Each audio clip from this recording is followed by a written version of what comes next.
Good day, everyone. I'm here again to cook for you. Today, I'm gonna prepare this pumpkin,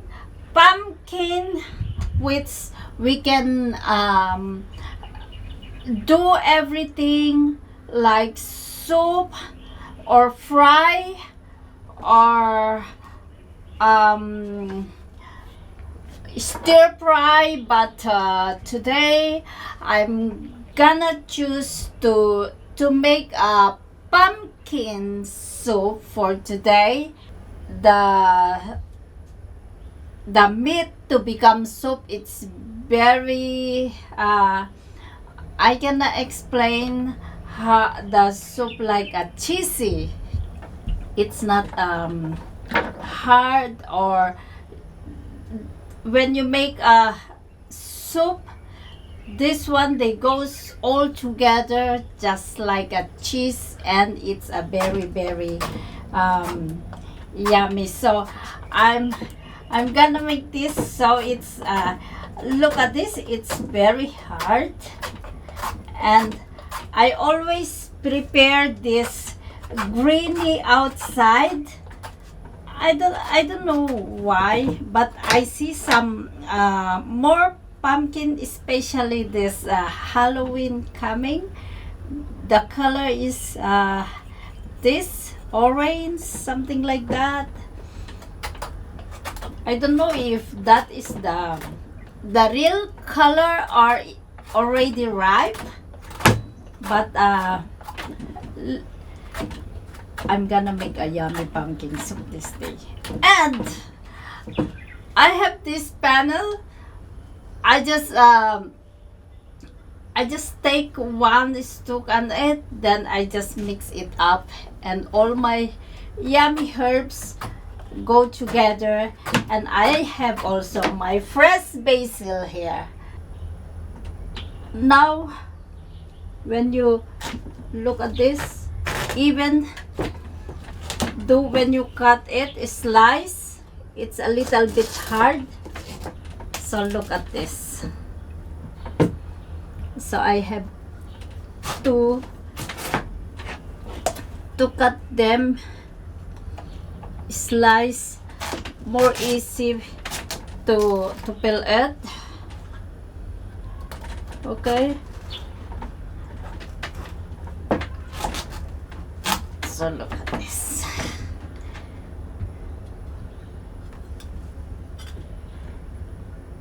Oosh.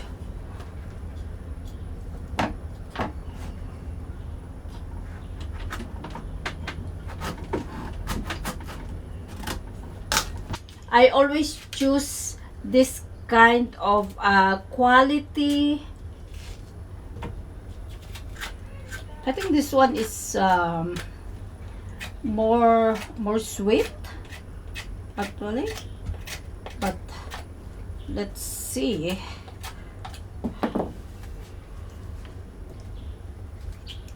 And so look at this, it's a little bit hard. Let me find a way how.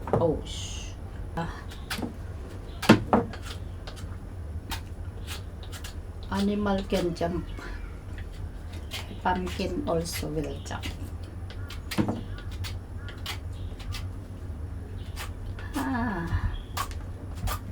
So look at this.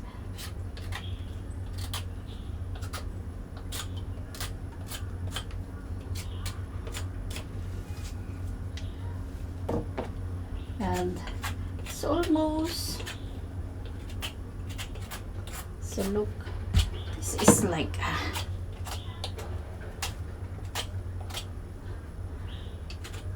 it's really hard, but I'm sure the outcome later is yummy like a juice.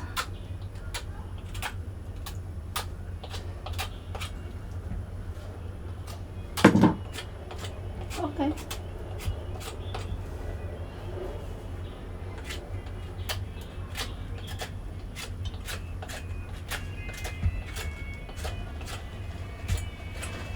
Ooh.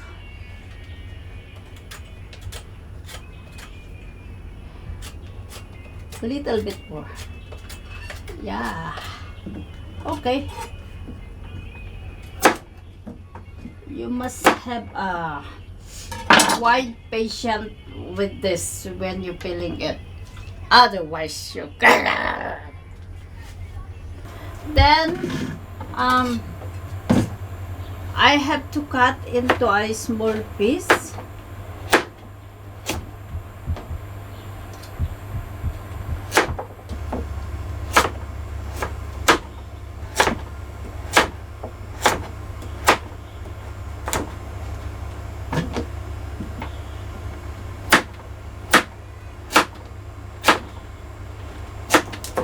So if you prepare this, you can just, if you have no time, I mean, you just wash it and slice, boil into water. Yummy, yummy, yummy, yummy. And I have my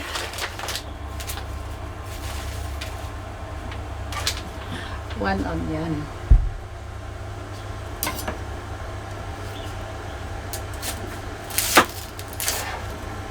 Okay.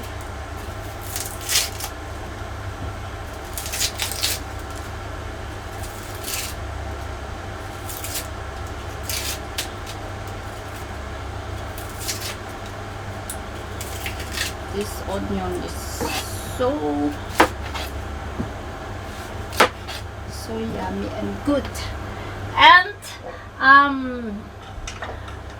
actually I want to fry a little bit with onion. I just remove this one.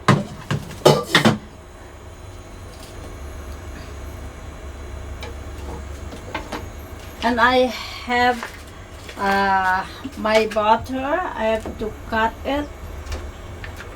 Okay. With butter, it's more yummy. And this onion,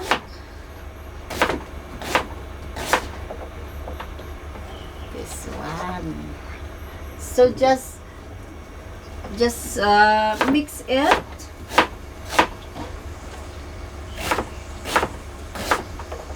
Like this.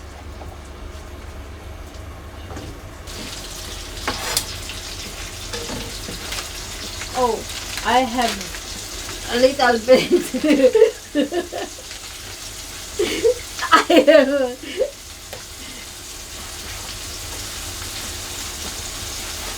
have a very, very small amount of bacon. But it's okay. Look.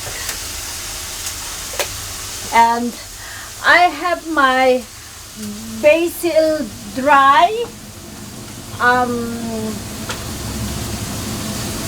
A black pepper. And I have my, what's more, I need to put it. This oregano is not. Basil and the one first.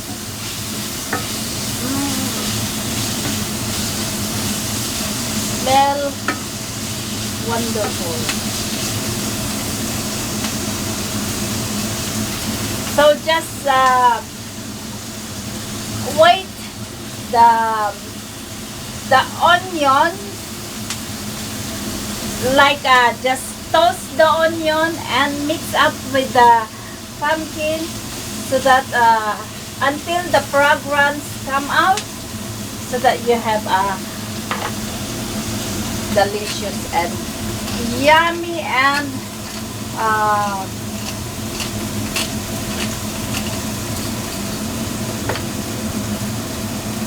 this one is the basil.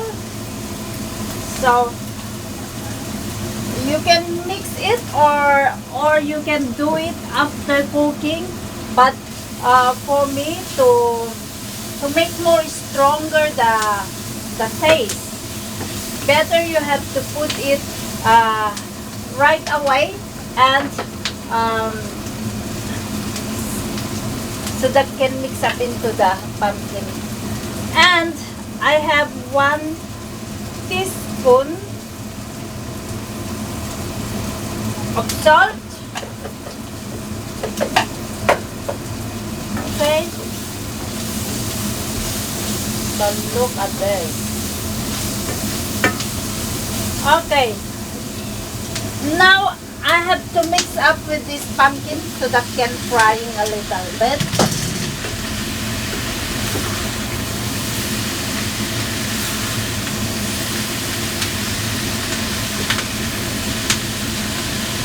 I can. Okay. It's okay. So this is so easy and very simple. Now I have to transfer into a boiling water and let the pumpkin boil until turning soft. So the water, just to level up the pumpkin, look at this, level up a little bit, then start boiling at least 10 minutes and done. Now it's 10 minutes already. Wow, it's soft enough, and I have to add this very fresh fennel. This one I just get I don't need the white one, which I just only take 1 scoop with the browns, and I have to wash it like this, and I just slice it so that we have a very yum, and I have to mix into the pumpkin. Okay, so just right after the pumpkin soft, then I just put the fresh fennel into it. Now I have to stop. So look at this. It's a very soft one. It's just enough with the soup. So now I have to start. So I must be careful.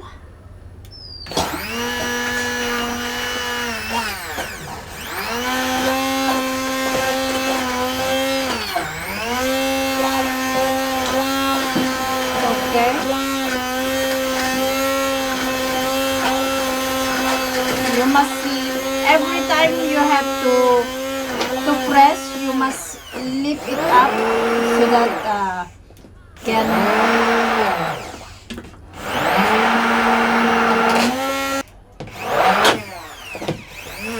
so look at this, not watery. It's I'm right, which I told you before. It's very good, the outcome. And if you want to drink this, if you want to eat, then you can mix up with creamy creamy milk, fresh milk, so that a little bit so look at this.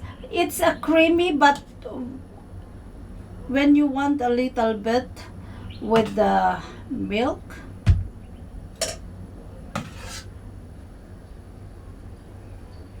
like this,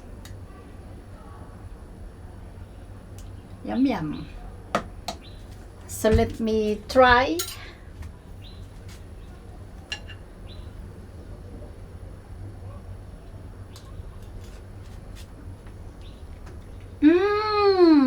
delicious. Yummy. So thanks for watching and see you again next videos. Bye. Look at this.